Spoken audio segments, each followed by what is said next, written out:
గుడి ముందు అన్యాయం జరుగుతుంటే దేవుడు చూస్తూ ఊరుకోడు కాంతమ్మ. వాళ్ళని కొట్టడం న్యాయమని భగవంతుడు అనుకున్నాడు కాబట్టి చంటికి దివాణంలో ఉద్యోగం ఇప్పించాడు. అయ్యారు అయ్యారు ఏంట్రా? దివాణంలో పని దొరికిందని గుడికి వచ్చాను. బొట్టు పెట్టుకుని ప్రసాదం తీసుకుంటే పోరా. అయ్యారు మీరేని బొట్టు పెట్టు. అచ్చి పోరా. చిన్నయ్య గారు బొట్టు. వీళ్ళెవరండి బాబు? దేవుడు బొట్టు పెడతారంటే చీపు అంటారేంటి? మీకు వద్దపోతే అమ్మాయి గారు కడతాను. అమ్మాయి గారు, అమ్మాయి గారు.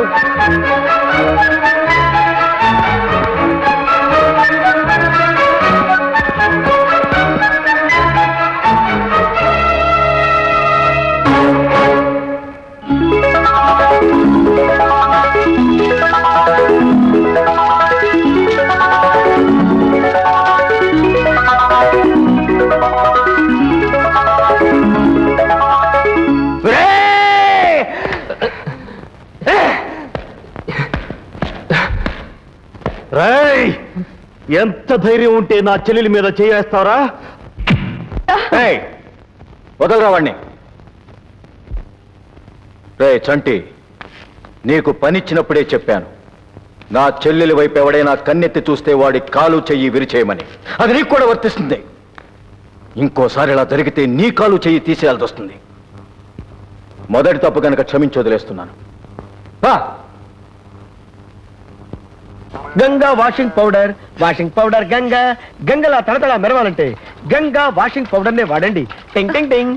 మీరిలా మాట్లాడుతుంటే నాకు చాలా భయంగా ఉందండి. మీరెవరు, నేనెవరు? మీ జాతి ఏమిటి, నా జాతి ఏమిటి? ఎంత మాట నావు గంగా. జాతుల గురించి మాట్లాడడం నాకు నచ్చదు. తెల్లవాడు మనకి స్వతంత్రాన్ని ఇచ్చాడు అంటే గాంధీ గారి దీక్షా పట్టుదల చూసి కానీ ఆయన జాతిని చూసి కాదు.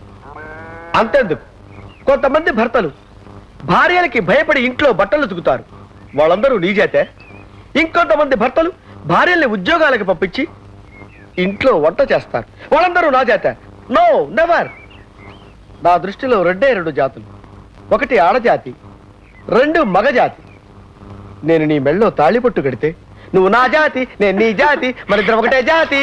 ఆహా, మీకెన్ని తెలివితేటలండి. మీకున్న తెలివికి అసలు మీరెక్కడో ఉండాల్సిన వారు. ఈ విషయం పెద్దయ్య గారికి తెలిస్తే ఎప్పుడో కాదు ఇప్పుడే ఎక్కడికో పంపించేస్తారు. ముంతొచ్చ కొట్టాలంటే మూతి పగిలిపోద్ది. మెయిన్ కుక్ నేను మాట్లాడుతుంటే ఆఫ్టర్ ఆల్ అసిస్టెంట్ గారి సెంటర్ లో చూస్తాంటారు నువ్వు. ఎటు చూస్తున్నారా నువ్వు? ఎటో నువ్వు చూసేది? రేయ్, ఆ బిందె మీద మార్కెట్ రా శుభ్రగతమో చంపేస్తా నిన్ను. అబ్బా, ఇంత దూరం నుంచి అంత చిన్న మరకను కనిపెట్టేశారంటే మీది మామూలు చూపు కాదండి. మరి ఎంతో పదునైన చూపు. మీరెంత అదృష్టవంతులండి. ఏ లాభం? నా అదృష్టం సగమేగా. మిగతా సగం నీది. అమ్మ కుట్టి, పుల్లి కుట్టి, మా బుచ్చి కుట్టి అమ్మ.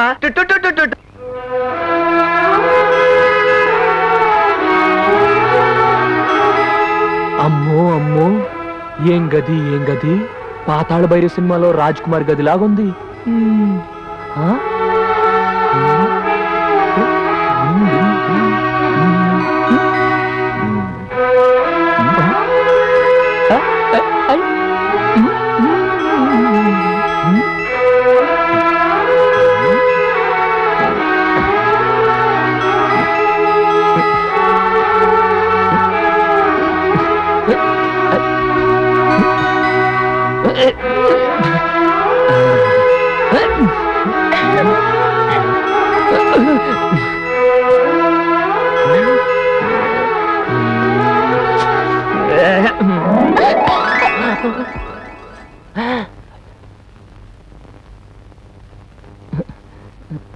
మంచం, నా మంచం.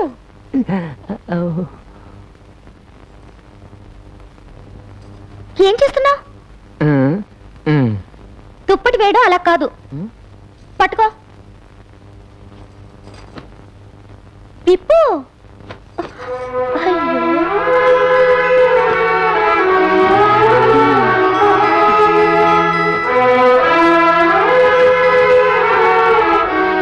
అయ్యో, ఏంటమ్మాయి గారు ఇవన్నీ? అవి మొహానికి రాసుకోవడానికి. ఓహో, ఇవన్నీ రాసుకోవడం వల్లే మీరు ఎంత అందంగా ఉన్నారన్నమాట. నేను కూడా రాసుకోనా? రాసుకో. అయ్యి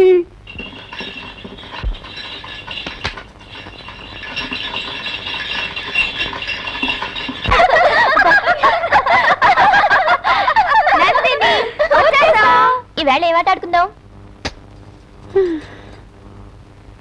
ఏమిటి అలా ఉన్నావు? ఏం లేదు. ఆ రోజు మీరు చెప్పిన దగ్గర నుంచి నాకు కూడా పొలాల్లో పరిగెత్తాలని, కాలువలో ఈత కొట్టాలని, మట్టిలో ఆడుకోవాలని ఎంతో ఆశగా ఉండే. కానీ ఎలా వెళ్ళను? నన్ను ఎవరు తీసుకెళ్తారో? పోనీ మీరు తీసుకెళ్తారా?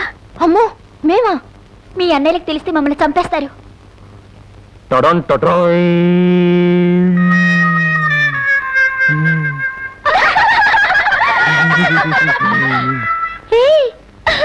ఏంటది? మీ గదిలో అవి రాసుకుంటాను అడిగాను కదా, ఇటుపక్క రాశాను, ఇటేం లేదు, ఇటుపక్క కూడా రాశాను, ఎక్కువైంది, మళ్ళీ ఇటుపక్క రాశాను, చివరికి ఇలా అయింది.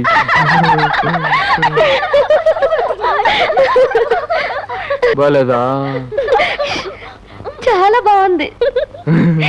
అందుకే అందరూ దిష్టి పెడతారని దిష్టి చొక్కోడు పెట్టుకున్నాను. మంచి పని చేసావు గానీ నువ్వు అన్నీళ్ళు వచ్చేలాగా వదిలికి చూపించనా? బ్రమ్ బ్రమ్ బ్రమ్ బ్రమ్ నందిని, నువ్వు ఇందాక నాకు అన్ని తిరిగి చూడాలనుంది, ఎవరు చూపిస్తారన్నావు కదా, దానికి వీడే సరైన వాడు. ఎవరు? చంట. అవును, వాడు ఒట్టి అమాయకుడైనా ఈ చుట్టుపక్కల ఊళ్ళని వాడికి కొట్టిన పిండి.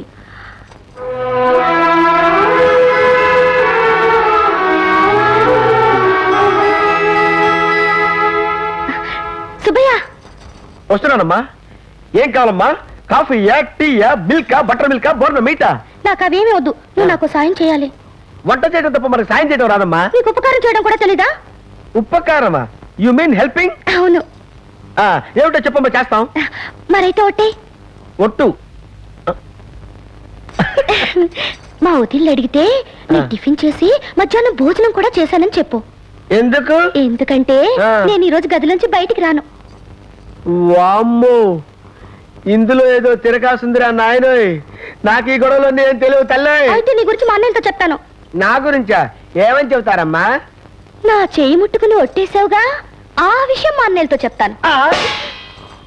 అమ్మో, ఈ విషయం మీ అన్నయ్యలకి తెలిసిందంటే మిగతా వాళ్ళకైతే సగం గుండు కొట్టిస్తారు, నాకైతే వంట చేసే ఈ చేయి నరికేస్తారు. అమ్మోయ్, నీ కాళ్ళు అమ్మో, నీ కాళ్ళు పట్టుకుంటే నా కాళ్ళు నరికేస్తారమ్మా. మా బాబుగాడు ఏం దుర్మార్గం చేసి చచ్చాడు. రోజుకు 12 గంటలు చూపాటం లేదు. మళ్ళీ దరిద్రం పట్టుకుందేవి నాయనోయ్. అయ్యో, ఎందుకు చేయనమ్మా? చచ్చినట్టు చేస్తానమ్మా. తప్పుతుందా? లేకపోతే ఇది కట్టు, లేకపోతే ఇది కట్టు.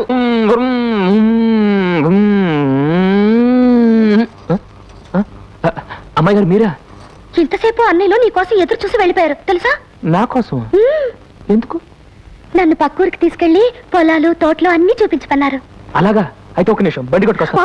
బండి వద్దు, గిండి వద్దు. వద్దా? అయితే మన బండిలో వెళ్ళిపోదాం. పట్టుకోండి.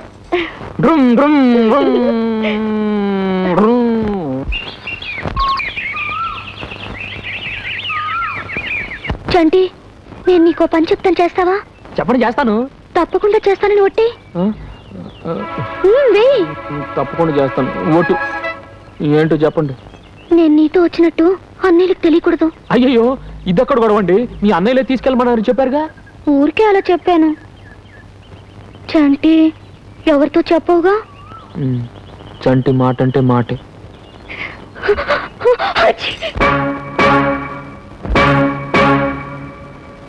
మామూలు జ్వరమేనండి, జలుబు చేసింది, తగ్గిపోతుందిలేండి. ఎందుకండి ఇంతమంది డాక్టర్స్ని పిలిపించారు? మీ చెల్లెల్ది మామూలు జ్వరమే, ఎక్కువసేపు నీళ్లలో నానడం వల్ల జలుబు చేసి జ్వరం వచ్చింది అంతే. మందులు ఇచ్చాను, అవి వేసుకుంటే ఉదయానికల్లా తగ్గిపోతుంది. మీరేం మర్యావకండి. వస్తాను. ప్రొద్దుటి నుంచి నందిని అసలు గదిలో నుంచి బయటికి రాలేదు బావగారు. కాఫీ, టిఫిన్, భోజనం అన్ని గదిలోకే పంపించాం.